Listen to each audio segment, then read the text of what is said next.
a Secretaria de Educação tem que ter um rumo, tem que ter um norte. Não dá para ficar cada um lá dando cabeçada e mandando, um manda um ofício para a escola, outro manda um zap, porque o que chegou pelo Departamento de Educação Básica foi através de um grupo de Facebook ou de um zap. Que isso, gente? Isso agora virou oficial. Pedro Fernandes lançou essa moda, né, de estar dirigindo pelo Facebook.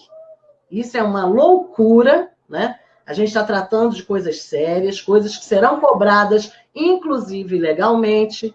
Então, tem que ter mais critério no que é mandado para as escolas, no que é mandado para as diretoras. Porque as diretoras também, gente, ficam numa situação muito complicada. Recebe um zap de uma pessoa que está hierarquicamente acima dela na Secretaria de Educação, dizendo uma coisa. Dias depois, recebe um ofício da Secretaria de Educação dizendo outra coisa. E as cobranças, né? Que a gente também está cobrando dos diretores, cobrando um posicionamento dos colegas em relação a isso. As diretoras também devem estar estressadíssimas. É muito confuso isso, né? As diretoras de SEI estiveram participando, inclusive, na distribuição dos alimentos, e a gente quer aqui parabenizar as equipes que participaram disso, né? O CEP fez a sugestão desse kit para os alunos, foi prontamente atendido pela secretaria, mas ninguém teria conseguido fazer isso se não fossem as equipes que trabalharam nisso, né? Os funcionários de RPA, alguns de matrícula que se voluntariaram para participar, mas as diretoras também estão com uma carga muito grande, né? Está parado algum setor, mas tem a parte de documentação que está andando, a parte de ponta, a parte de acertar papelada, merenda. Não cabe também jogar nas costas de cada diretora a administração da EAD de uma hora para outra. Então, como eu falei lá no início, tem que ter calma, tem que ter prudência e tem que falar a verdade. Se já existe um plano, se já existe uma plataforma, então tem que dizer qual é a intenção. Não dá para ficar jogando com as pessoas dessa maneira. Porque aí, quem está lá na ponta, o professor que dá aula para 8, 10 turmas, é que está sendo jogado no fogo, né? Porque aí é fácil, né, dizer para o pai ou dizer para o responsável que ligar para a secretaria que o professor que não quer fazer, que o professor que não está participando, né? O professor que entender que não dá para fazer vai ser crucificado. Então, que situação é essa que a Secretaria de Educação está colocando os docentes nesse momento? Isso não é normal, isso não é legal, tá? A gente precisa chegar a um denominador comum. Agora, tem que ser tudo muito bem estudado.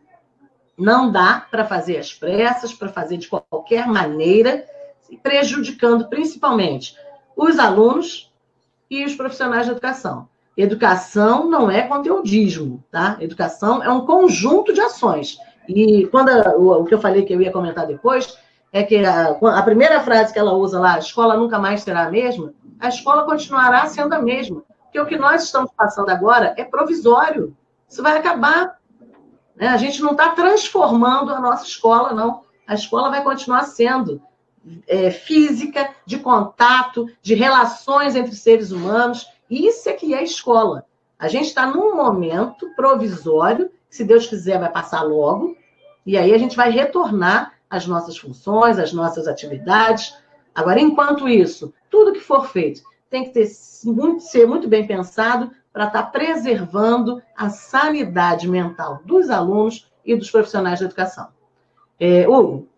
Não, só para acho que a gente já daqui a pouco está encerrando esse assunto da EAD, né? Essa questão da publicação dos atos oficiais, se já há uma posição oficial da prefeitura, da secretaria, é importante que isso seja oficializado pelos canais oficiais, né? Porque é aquilo que a gente chama do princípio da segurança jurídica, né? E é um princípio constitucional, é um princípio que dá segurança nas relações, né? Do cotidiano da sociedade. Então, é importante porque se seguir essa onda do Pedro Fernandes de live para lá, é Twitter para cá, né? Isso confunde. E é exatamente isso que a Rose falou. Isso expõe o profissional que acaba fazendo de uma forma ou não fazendo, né? E ele que acaba sendo criticado, crucificado depois por alguma incongruência nesse planejamento. Então é só dizer isso e que Um resultado também, que eu acho que, não sei se o Luciano chegou a comentar, das coisas sendo atropeladas é a evasão escolar, que também é um perigo real para uma implementação que seja atropelada e que não leve todas essas observações que a gente está trazendo aqui em conta, né? Eu só queria, Rose, também ler aqui, a Letícia Oliveira comentou, escolas que a realidade social é totalmente diferente. As crianças com dificuldades na aprendizagem, a inclusão, é difícil a realidade. A participação da Letícia aqui, exatamente corroborando com aquilo que a gente está colocando. Foi bom você falar, ler esse comentário. Só lembrando, gente, que como a gente está fazendo essa experiência diferente, nós também estamos aproveitando a participação de qualquer profissional da educação que queira estar participando conosco. Só fazer seu comentário, o Hugo vai estar lendo e a gente vai estar dando seguimento e, de vez em quando, indo lá para as perguntas para poder atender a todo mundo. Tá? Só é importante colocar também que o próprio Ministério Público já se colocou frontalmente contra qualquer tipo de atividade, né, que não tenha um planejamento que abranja todo mundo, né? Então, uma das principais colocações do MP é em relação a isso. Não pode haver exclusão, né? A gente tem que estar se preocupando com isso. E, infelizmente, a gente não vai poder colocar o vídeo da professora Kátia, mas ele está disponível nesse mesmo Face, tá? Depois, se vocês puderem assistir, muito interessante, porque ela levanta uma questão muito importante dessa questão da convivência na família, né, da gente aproveitar esse momento para estar estreitando certos laços, né, e desenvolvendo aprendizagens que não tem nada a ver só com o conteúdo da escola, mas que tem a ver com vida, né? E uma das nossas grandes reclamações do mundo atual é que a gente não consegue nem conviver com os de casa, né? A gente tem 3 empregos, Luciano que o diga, né? 5 tarefas, 10 tarefas, e a gente pode também estar aproveitando esse momento para estar lidando com essas questões afetivas da nossa família, né? Nos conhecendo. É um momento importante para isso também. Tá? Então, a gente vai estar deixando disponível também o canal aí para perguntas. Quem quiser participar, não só perguntas, mas quiser fazer comentário, tá? O Hugo vai estar lendo para a gente. Fala, Hugo. Só trazendo um outro ponto de vista também jurídico, com base no que você falou do Ministério Público. Aliás, isso fica como alerta também para as secretarias de educação, não só de Petrópolis, né, do Estado também. Aquilo que o Ministério Público e a Defensoria vem colocando, que tem como centralidade o direito à educação. E caso haja uma implementação atropelada e haja um prejuízo para algum estudante matriculado na rede, né, porque as matrículas já foram feitas, então os estudantes já estão matriculados para esse ano letivo, caso haja algum prejuízo, isso pode caber também uma responsabilização depois do poder público e do chefe do Poder Executivo em relação a esse prejuízo, né? Porque o direito à educação preterido, isso pode ser judicializado depois e trazer um problema muito grande para o poder público. Então, também fica como um alerta também. Assim, acho que grande pressão tem vindo por parte da rede privada, né? Porque aí os pais, já aquele questionamento de mensalidade, pagar, não pagar mensalidade, então as escolas também estão, né, enlouquecidas por começar logo, entregar material, né, aquela coisa muito descontrolada por conta dessa outra questão da rede privada. Na rede pública, eu acho que a gente tem um pouco mais de tranquilidade, pode ter mais tranquilidade ainda, né? A gente precisa estar resolvendo isso com cautela e, principalmente, respeitando essas recomendações do MP. E uma do que ele coloca, Hugo, é que tem que ser comprovado. Para poder valer isso como atividade, como EAD, tem que comprovar que tem acesso para todo mundo, que tem condição tecnológica para todo mundo. Então, tem internet para todo mundo, de graça? Isso é uma questão, né? Os alunos terão internet de graça, os professores terão internet de graça, todos os professores da rede dispõem de computador para estar fazendo isso, porque, gente, não dá para fazer planejamento, aula no celular, não, tá? É complicado. Então, para montar uma aula, eu teria que ter todo o recurso de internet, de computador, um tempo para planejar, né? Tempo esse que a gente não recebe também, né? De planejamento. Então, é tudo muito novo e tudo muito confuso. Tenhamos calma. E uma solicitação que a gente faz, que já fiz, inclusive, como membro do Conselho Municipal de Educação, é de que esse plano seja enviado aos conselheiros previamente. Não dá, a reunião do COMED vai ser também virtual, né, seguindo as recomendações da Organização Mundial de Saúde, para não ter aglomeração. Então, como é que as pessoas vão, na hora, numa live, né, numa reunião online, estar debatendo um documento de tamanha seriedade se não receberam o documento antecipadamente? Então, não dá para ter discussão sobre isso no COMED se os conselheiros não receberem o documento com antecedência, para poder analisar, poder questionar legalmente, né, pensar, para que a discussão no COMED tenha valor, né, tenha conteúdo. Senão fica difícil, né, gente? A gente vai lá, vai discutir uma coisa rápida para fazer de qualquer jeito, para liberar a secretaria para fazer. Então, vamos ter mais calma, vamos ter mais responsabilidade com isso. É o momento de ter calma e responsabilidade, tá? E volto a falar, já vou passar para o Luciano, a gente não está questionando aqui que os professores tenham algum tipo de contato com os alunos.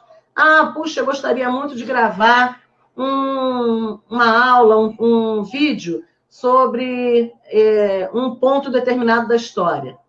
Ah, sou professora de história e quero falar sobre um assunto.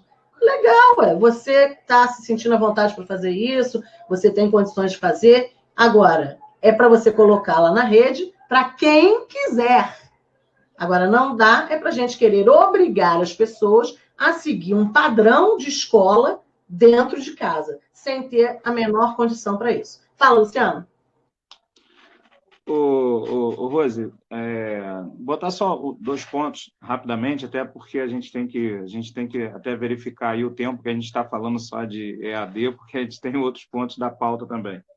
Mas é só um adendozinho rapidinho, porque algumas pessoas, inclusive da rede pública, tanto os profissionais de educação, os professores de modo geral, como alguns responsáveis também, parece que eles têm uma ideia que o que está acontecendo na rede particular, que está tudo a mil maravilhas, que está funcionando, que é uma beleza. Está implementado? Está. Está funcionando? Está. Mas isso não significa que não existam discordâncias, que não existam, inclusive, debates, enquanto está tudo funcionando, não existem debates inclusive sobre equidade, sobre distinção social. Eu ontem mesmo estive, durante um bom tempo, debatendo com um professor da escola onde eu leciono, da rede privada, e nós ficamos ali debatendo um bom tempo sobre questões de distinção social, o que é, o que não é, o que tem fundamentação teórica, prática, objetiva. Então, assim, implementado está, mas em escolas, né, como a que eu atuo, que, na verdade, a gente já tinha todo um sistema preparado, com conteúdo, com acesso para pais, para alunos. Os alunos têm acesso à plataforma, os pais têm acesso à plataforma, mas isso aí é extra curricular, né? Não é o presencial e a mais o que está lá disponível na plataforma, não é para substituir uma coisa pela outra. E mesmo assim, as discordâncias são muitas e os debates ainda estão acontecendo. Então, não é esse paraíso que aparenta ser, não.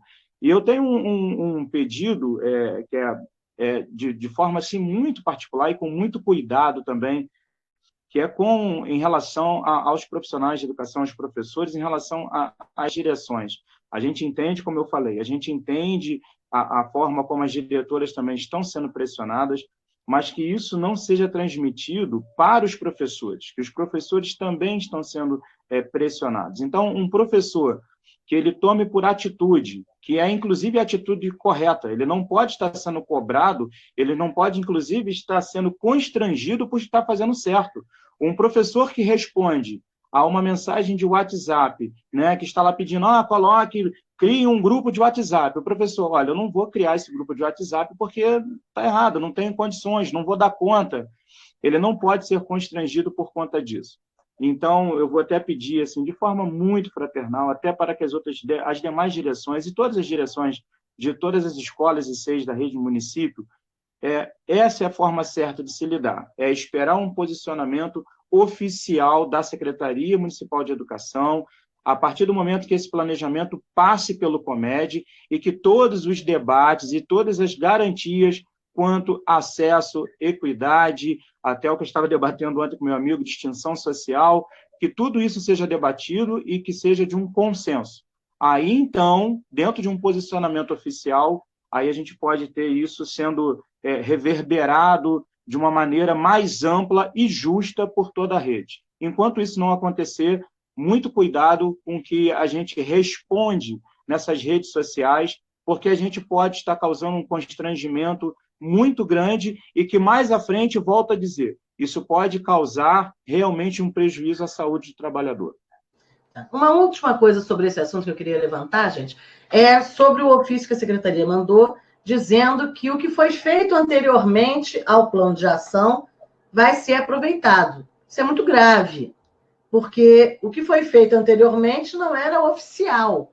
Então, nem todo mundo fez, um fez de uma maneira, outro fez de outra, e o MP, na recomendação que ele fala, ele coloca muito claro, a partir do plano, a partir da entrega do plano de ação, a partir da aprovação desse plano de ação, é que devem começar qualquer atividade. Então, por gentileza, né? Ali, no próprio ofício, é muito grave o que está sendo colocado, tá? Que é para o que já foi feito para ser registrado. O que foi feito de maneira artesanal, de boa vontade, voluntariado.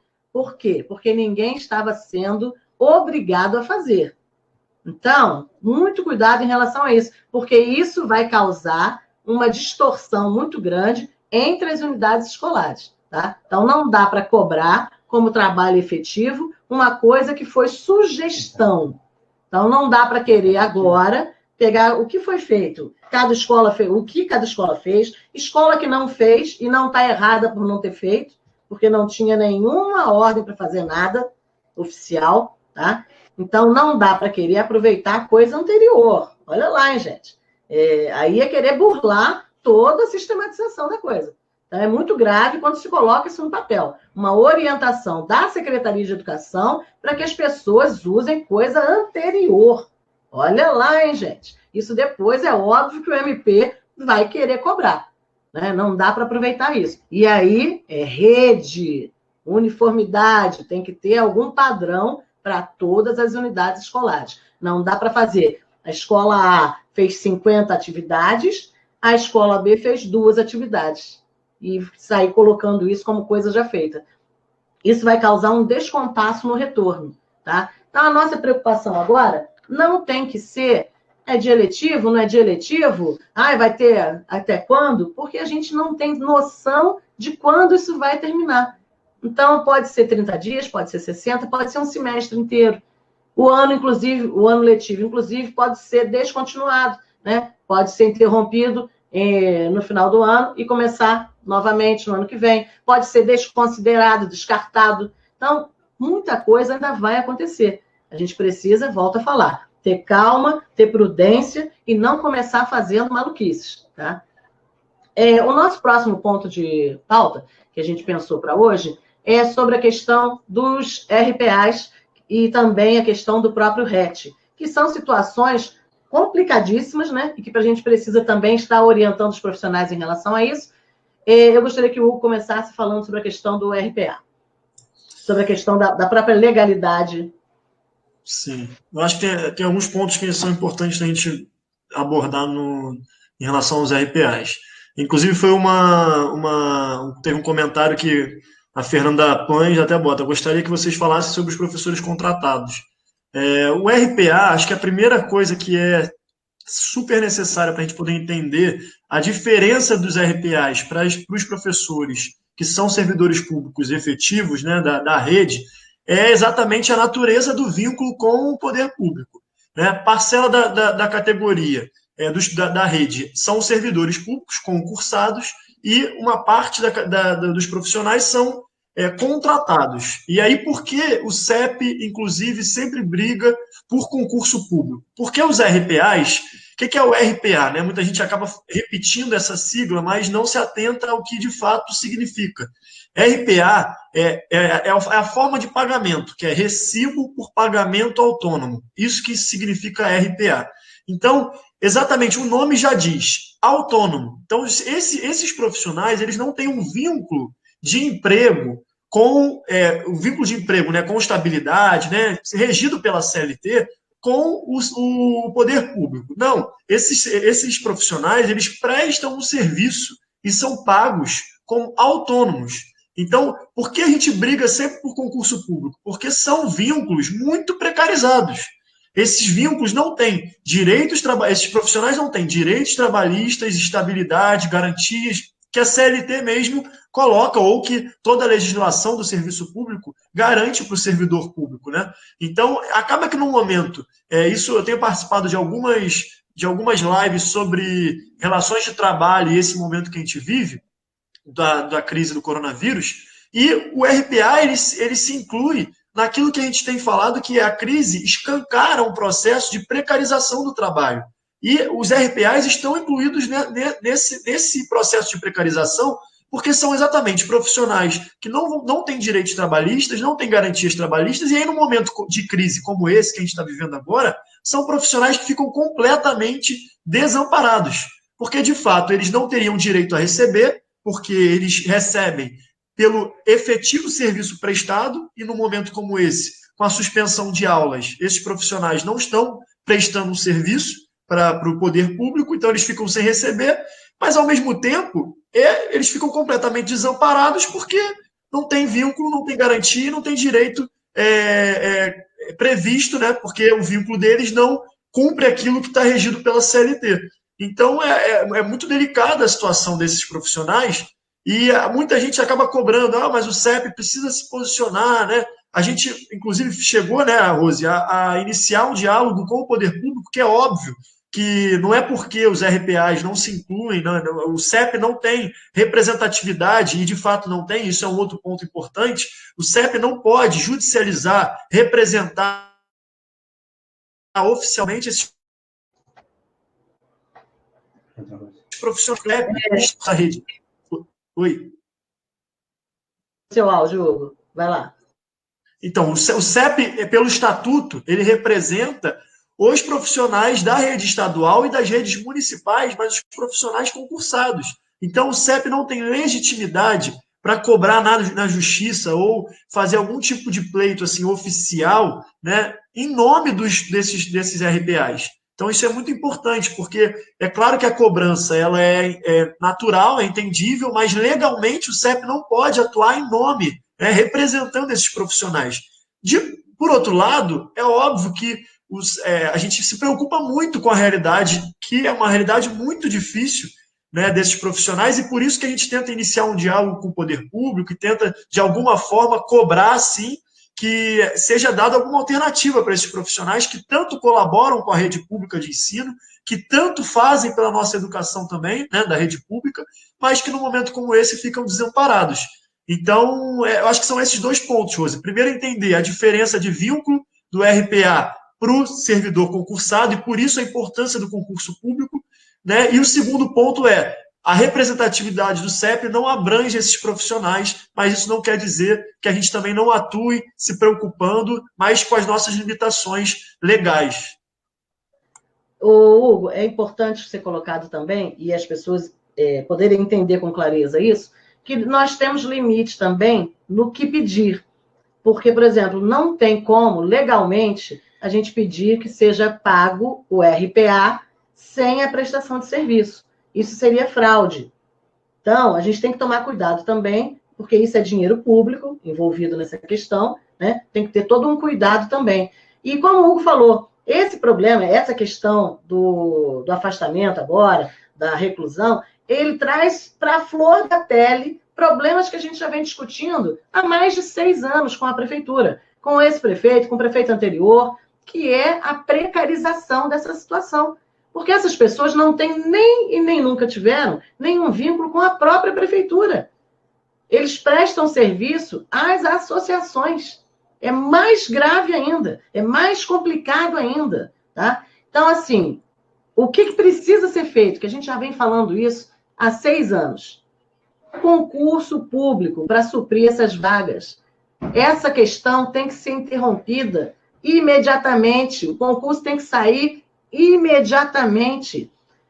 Enquanto não tem concurso, processo seletivo temporário para substituir esses RPAs. Porque se essas pessoas estivessem trabalhando com regime de contrato formal na prefeitura, o tratamento seria diferenciado. Então, o que a gente coloca é isso. Não tem como a gente solicitar certas coisas porque são ilegais. Não tem, para resolver a questão, a gente também sugerir ilegalidades. Não cabe isso. Então, não cabe sugerir que tenha pagamento para o autônomo se ele não está prestando serviço. Tá? Isso não tem como. Agora, é óbvio que nós temos uma grande preocupação em relação a esse setor.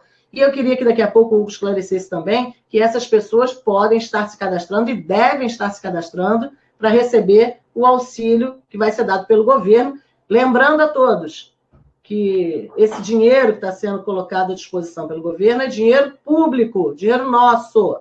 Então, ninguém está dando nada para ninguém. É dinheiro que também é previsão para a questão social do país, com o dinheiro dos próprios trabalhadores, dos próprios contribuintes. Tá? Não existe um dinheiro do governo. Todo o dinheiro do governo é dinheiro público, é dinheiro nosso. Tá? Nós também sugerimos à prefeitura, através de um ofício, que, através da Secretaria ou de Educação ou de Assistência Social, providenciasse também uma cesta básica para esses companheiros. E algumas pessoas, às vezes, não entendem e acham que é pejorativo a questão da cesta básica, mas não é, não. Porque se você está sem parte do seu salário, é óbvio que está comprometida a sua subsistência e a sua alimentação. Então, não é vergonha nenhuma receber cesta básica, receber auxílio, tá? Num momento em que você não está podendo prestar o seu trabalho. Mas a solução, porque isso está acontecendo agora, tá? Mas a solução para resolver a questão do RPA é imediatamente fazer o processo seletivo, fazer o concurso público, para que essas pessoas possam ser integradas à carreira. Tá? Luciano, queria falar.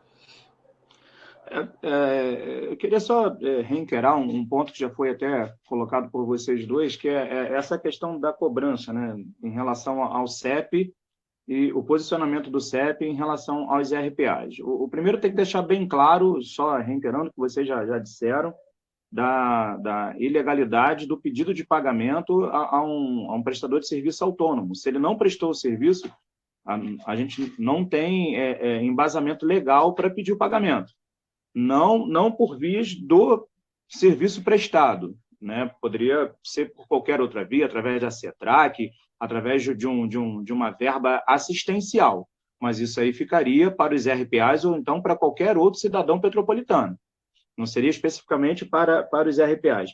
E a gente tem um problema que é muito específico, que é justamente sobre os RPAs da educação, porque nós temos outras áreas e outras secretarias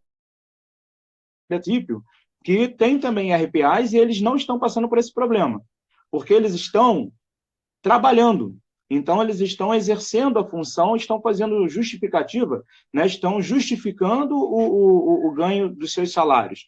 A questão é muito clara, é muito específica em relação aos RPAs da educação. Mas aí a gente tem que trazer isso para um âmbito de uma discussão que quando falam e citam, né? Mas e o CEP em relação aos RPAs? Não existe forma mais contundente do CEP estar vendo a questão dos RPAs quando cita justamente a questão do concurso público. Quando fala assim, olha, esse regime de contrato não está correto. E a gente não está falando do indivíduo que é contratado e da prestação de seu serviço.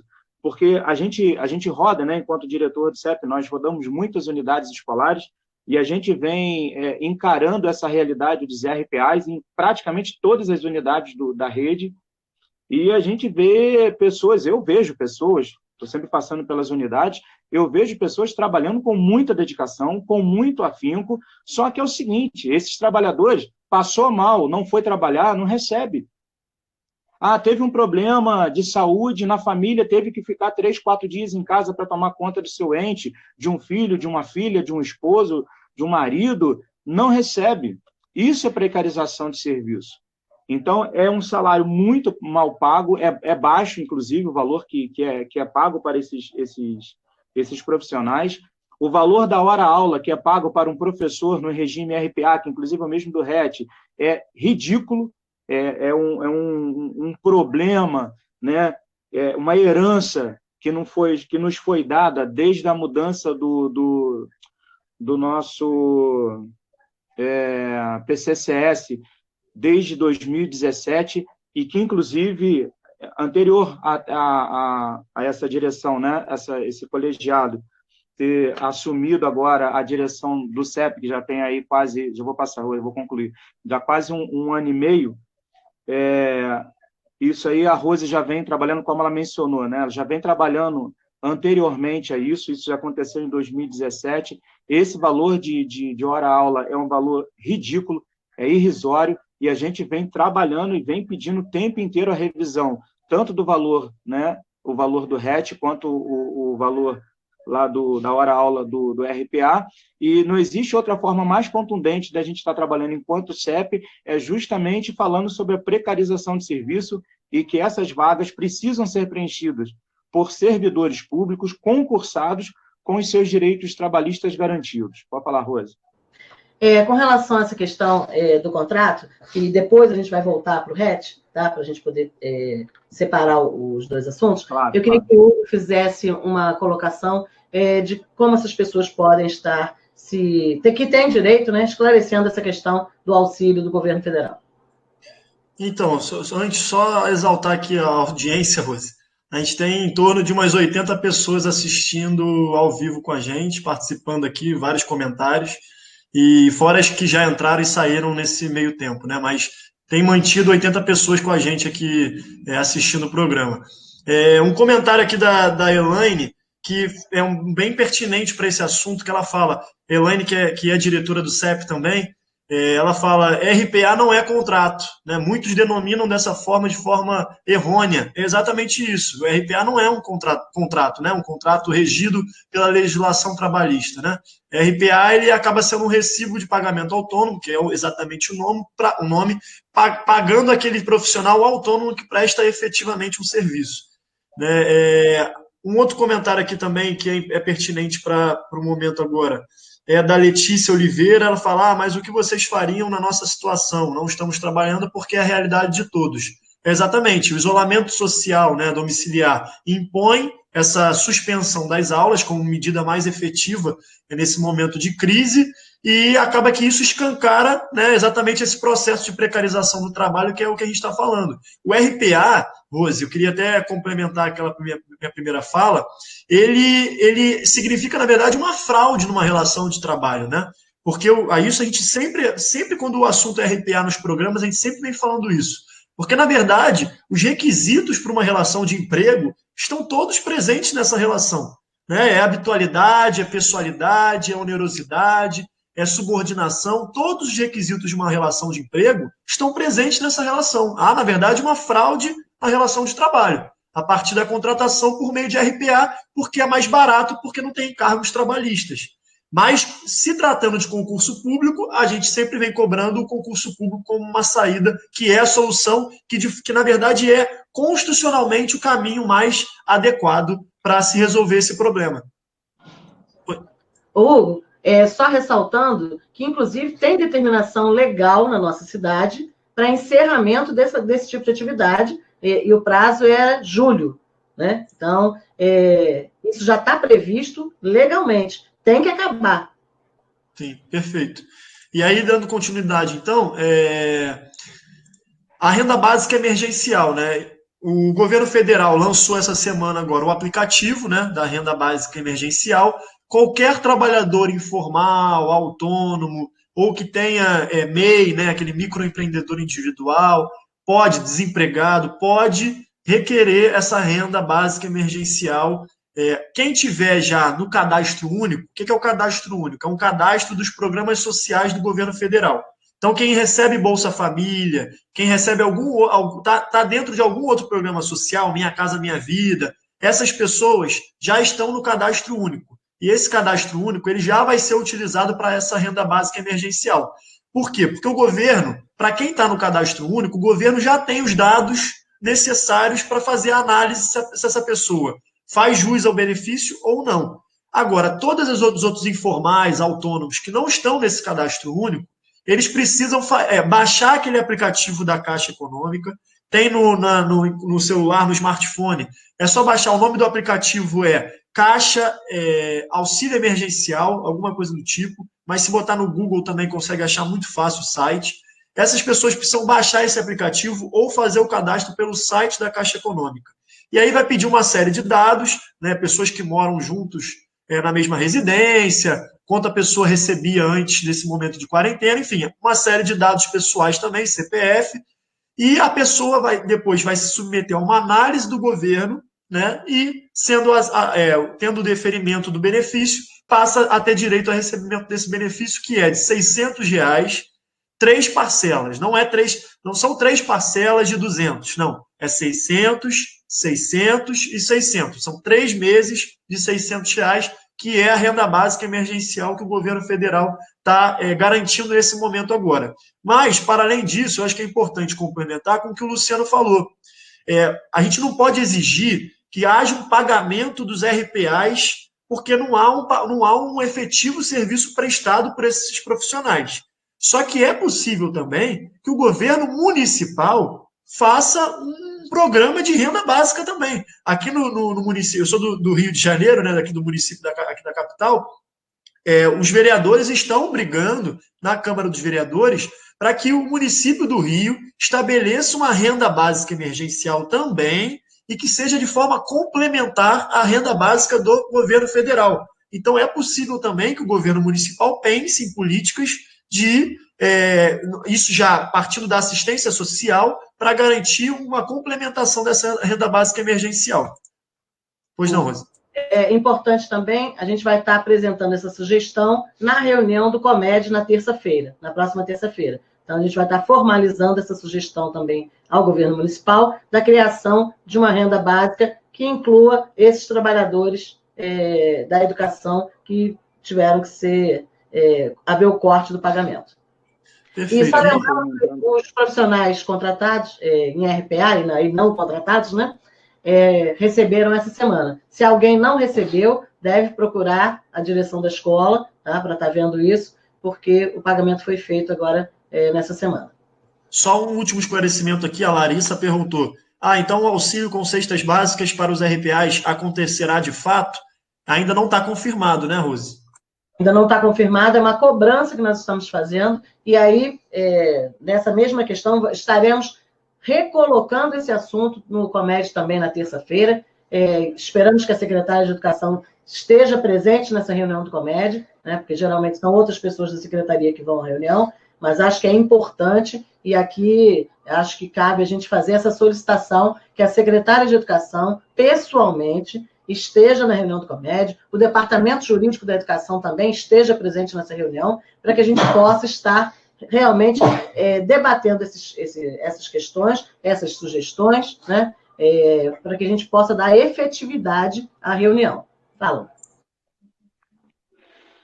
Além do próprio encaminhamento ao COMED, que nós estamos comentando aqui, existe também a possibilidade de um encaminhamento, e a gente está pensando em todas as possibilidades, porque essas pessoas, né, na verdade, são também profissionais que estão prestando o seu serviço dentro de um regime, como bem disse já o doutor Hugo, na verdade, uma forma, né, de fraudar as leis, esse vínculo empregatício, as leis trabalhistas, e a gente com a ideia de levar esse pedido de resolução dessas questões dos RPAs nesse momento emergencial. A solução definitiva a curto prazo, a médio prazo, é o concurso público. Isso aí a gente não discute. Mas a gente tem que dar um jeito de reaver justamente essa possibilidade de assistência a essas pessoas, porque nós temos, assim como nós temos dentro da própria rede, né, nós temos ali o nível mais baixo de salário, que são os auxiliares de serviços gerais. Esses auxiliares de serviços gerais, dentro do regime RPA, é um salário ainda mais baixo. E a pessoa basicamente cumpre uma carga horária dentro das unidades escolares, e agora se viram de uma hora para outra, sem mais nem menos, sem a sua capacidade de sustento básico. Então, da gente levar também as sugestões e possibilidades para a Câmara de Vereadores, e que os vereadores se posicionem também em relação a isso ao próprio Executivo, e quem sabe, de repente, a própria Câmara, né, não entende que parte até do orçamento da própria Câmara não possa ser revertido para a assistência a esses profissionais, uma vez que até mesmo todo o trabalho dos vereadores